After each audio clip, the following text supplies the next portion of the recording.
Are you a sleazy pile of garbage? Do your shirts never stay tucked in? Is your beard patchy and oily? Do women pretend to enter shops when they see you walking, belly first, in their direction? Was Washington Inventory the last steady employment you had? Do you take pretend calls with make-believe investors at Easter lunch? Is your name Big Kahuna Mike? Are you a Disney adult? Do you live in Madison, Wisconsin with 4 maxed out credit cards, falsely propping up a Playboy lifestyle in your late 50s? Is your chodness small, soft, and repulsive? Does it get smaller when it gets hard? Well, ejaculate asbestos powder and roll your gross face down to Kunkelman Chevrolet! Jeep, Nissan, Ram, Polaris, Magnavox, Bad Dragon, and one used Toyota. And go home today with this 2008 Toyota Solara Convertible. The only worthwhile car on our lot. No credit, bad knees, erectile dysfunction, chronic bleeding, vas deferens. No problem. We have a registered nurse who will inject pre-workout into your elderly father, giving him the 18 minutes of energy and enough lucidity to co-sign for you. It won't be long now. Soon you will inherit his 1,100 square foot house in Levittown, Pennsylvania. So live it up now with a convertible car, courtesy of Kunkelman Chevrolet, Buick, GMC, Hudson, Can-Am, Century 21, BlueSky, Bumble, BART, BLFC, and Urgent Care. Right off of 78, 81, 202, US 30, 83, 83 again in Harrisburg. Today's episode of Regular Car Reviews is sponsored by Factor. I put it in my special spot. Factor are fresh, never frozen meals that are way better than all that gas station food that you've been eating. I know the workday's hard, the workday's rough, and sometimes you just want something prepared for you. But what's easier than 2 minutes? Factor suggests 2 minutes. I'm fancy. I put them in for 3.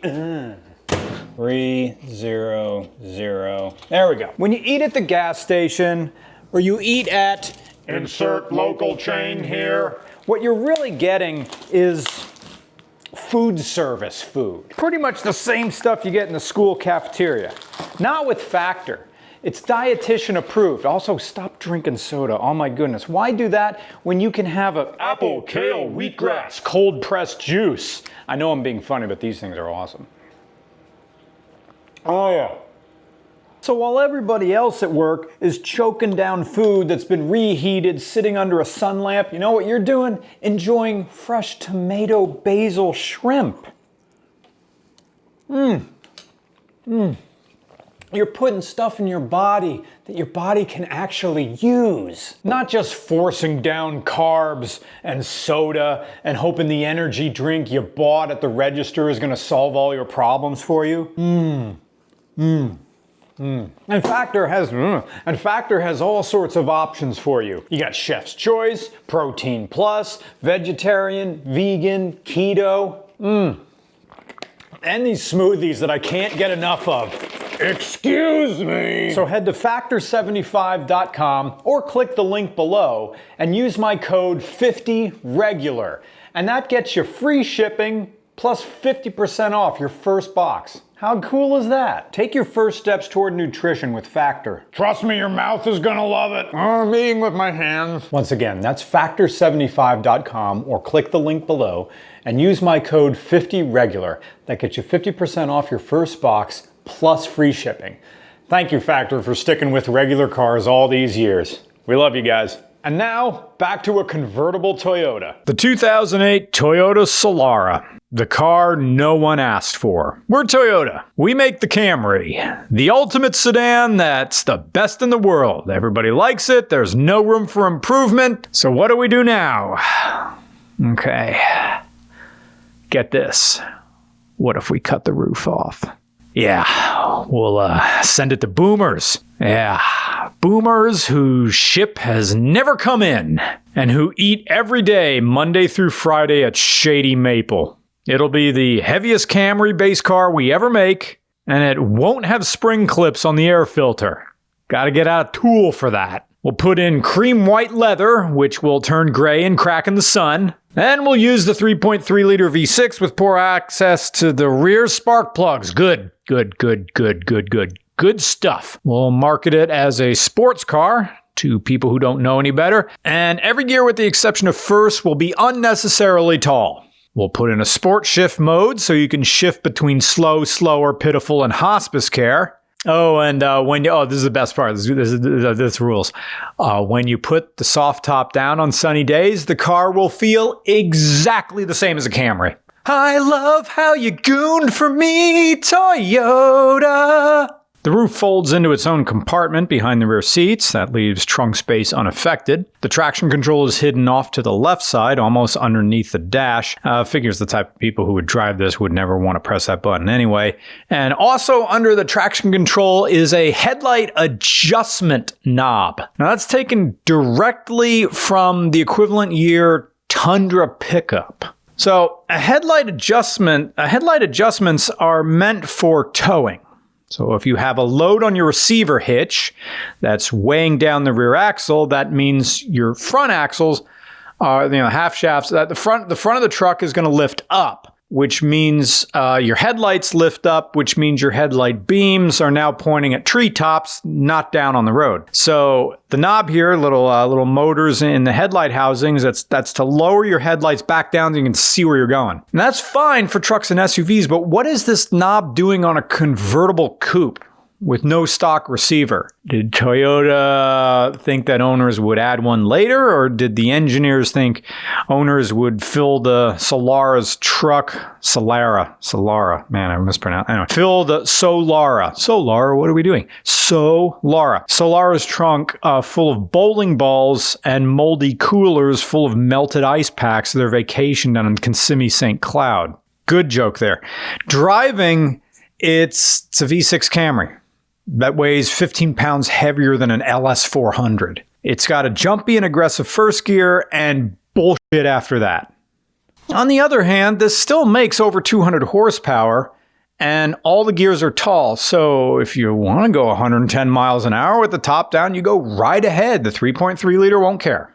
And when we filmed this, it was a chilly day in PA for spring. It was about 51 degrees Fahrenheit, but we had heated seats. They worked. The heater was on too. And Toyota did do wind tunnel testing with a convertible. So there's no strange buffering. It was cool, but we were in a pocket of calm air as we drove. I really mean it. The feel of the Solara doesn't change when the top is down, other than you have now excellent visibility. And if the weather does turn, the top moves fast and doesn't use any fancy locking mechanisms, just manual J-hooks like a Honda S2000. Toyota Solara. This is what you get when you really wanted a Chrysler LeBaron but still wanted to get laid. Oh yeah, baby. This is a marriage that's about to be built on pre-recession luxury. I'm not sure what the point of this car is other than to give overdue confidence to boost people who need it the least. Because high self-esteem just means they treat wait staff worse. This is the perfect car for class confusion. Because in its own time, it came across like a Porsche for middle management and empty nesters. Now it's a Camry for people who spend too much money on Hershey Park season tickets so you can wear Crocs on their ski lift to nowhere. Now it just fell off your socked foot and hit a kid on the way down. And now he's never going to know math. The Solara was the answer to the discontinued Camry XV10 coupe, and it hit the market in 1998 for the model year of 99. The second generation model arrived in 2003 for model year 2004, and the Solara lasted until 2008, which is what this is. This is one of the last Solaras built. This was the end of the line. And even by then, people were ready to see it go. The goal of the Solara was to win over the sporty crowd with something that had the comfort of the Camry and the stylistic appeal of something that wasn't a Camry. For as good as Camrys are, and for as practical as they are, you can never accuse one of having sex appeal, because it looks like someone put wheels on C-SPAN's afternoon lineup. So Toyota gave the Solara a curvier build, which really got kicked up on the second generation, which is when this was basically redesigned from the ground up based on the platform of Nick's 2002 Camry. It wasn't a mind-blowing style change or anything, but it provided something a little bit more decadent than what came before. It didn't look like an Econobox for people who free-handed at Aldi because they forgot to bring a quarter. But even while it looked nicer, it's really a matter of personal taste as to whether or not it looked good. Convertibles are sort of like tattoos. They're cool when you get them, but no one ever thinks how a tattoo is going to age with you. A convertible is cool in the moment, but as you get older, it ages you like a crop top on a divorcee. What are you trying to hold on to? Because this is a car that feels designed not to last. I know that's weird. I mean, that's from a cultural standpoint, not a Toyota standpoint. There's nothing engaging about its appearance. It's just a Camry that's kind of a Lexus, but it also looks like it was squeezed out through tightly clenched butt cheeks, with uninspired stamped steel panels and a color that's desperate to be lost in the parking lot of a P.F. Chang's. It'll look good for the duration of a new haircut, and then recedes into the background like my hairline. There's nothing wrong with that. You're getting decent fuel economy of 22 city, 31 highway, along with the quietest soft top money could afford then and now. I mean, you put this soft top up, doesn't sound like a convertible. Toyota did their engineering. It's a quiet soft top. But man, this feels significantly older than '08. This trim, these panels, and spotty, outdated onboard navigation. You ask it to take you anywhere, and it just tells you to make a left onto Baja Men Avenue and MySpace will be popular forever Street. Reyes bought this car for $13,100 in '22, but, it only had 68,000 miles. So even in its weathered interior condition, this Solara should realistically last him another 200,000 miles. But the Solara may fight you on some points because the design here is head-scratching. Usually Toyota is forward-thinking, but this is a hard-top interior that's now forced to live with UV rays all the time. The plastic's getting a little bit thin, crunchy, and rattly. You hit a bump, you hear it. Very un-Toyota. Anyway, the engine. This runs on the 3.3-liter V6 3MZFE. The true horsepower, the crank horsepower is 210, and you get 220 pound-feet of torque. You could get a manual transmission with these when they were putting 4 cylinders in these. So if you want a manual transmission convertible Solara, you have to be okay with having the 4-banger. Once the V6s went in, it's automatics across the whole lineup. Oh, they give you a sport mode. Ugh. Like Toyota trying to put one over on people. I guess the people like, oh, it's a convertible, it's sporty. We're going to go to Disney World. Like, you can be here and shift up and down between 3 and 5. The car doesn't, no acceleration. All these gears are stupid. You got 220 pound-feet of torque. Just use it, roll into it, and you'll go fast eventually. But the thing is, Toyota wasn't trying to compete with Porsches or BMWs. The Solara was positioned against the Honda Accord, or the convertible Sebring, or the Monte Carlo, or the Pontiac G6. The Solara doesn't take risks because its entire purpose is to offer reward without it. It belongs to a cultural moment where flashiness and restraint existed in the same overlapping Venn diagram. This is recession luxury. In a way, it's the anti-Mustang. It's capable of providing something to sink your teeth into, but not so substantial that you'll chip a tooth in the process, and God, that's a tortured analogy. And let me phrase it this way. In 2008, this was conspicuous consumption for the self while remaining inconspicuous for everybody else. You can treat yourself during the financial crisis, and no one's going to look at you like a 1%er because no one's looking at this car anyway, even with the top down.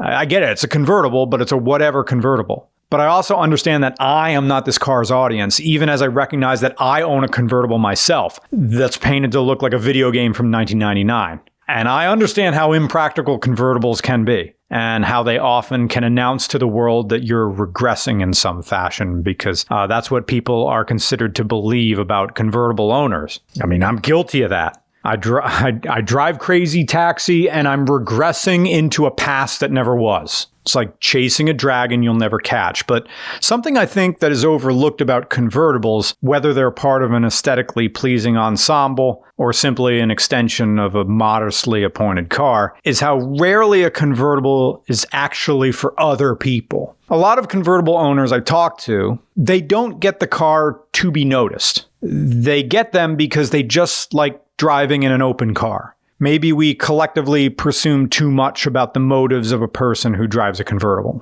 that it's about appearances, when it's really more likely that a person drives a convertible for themselves. In that sense, maybe a convertible really is the celebration of the self in ways its driver rarely gets to express. Hi, you've reached the end of the video. You've come this far, maybe you're willing to go a little bit farther. We have a Patreon and a lot of things scheduled for the summer. Road trips, special events, special appearances, that sort of stuff. And for only $1, you can send us there. If everybody who watched this video joined our Patreon, RCR could do things that no other automotive channel can do. And do it creatively, and do it disgustingly. Links in the description. It's RCR's Patreon. There's also plenty of podcasts there. Podcasts with friends, interviewing lots of other people, hanging out, and also dirty reviews. Dirty alternate takes. You know, the old stuff that, you can't get away with on YouTube anymore? Well, you can get away with it on Patreon. So, come on over to our Patreon, join it for only $1, and relive the glory days of YouTube right there on Patreon.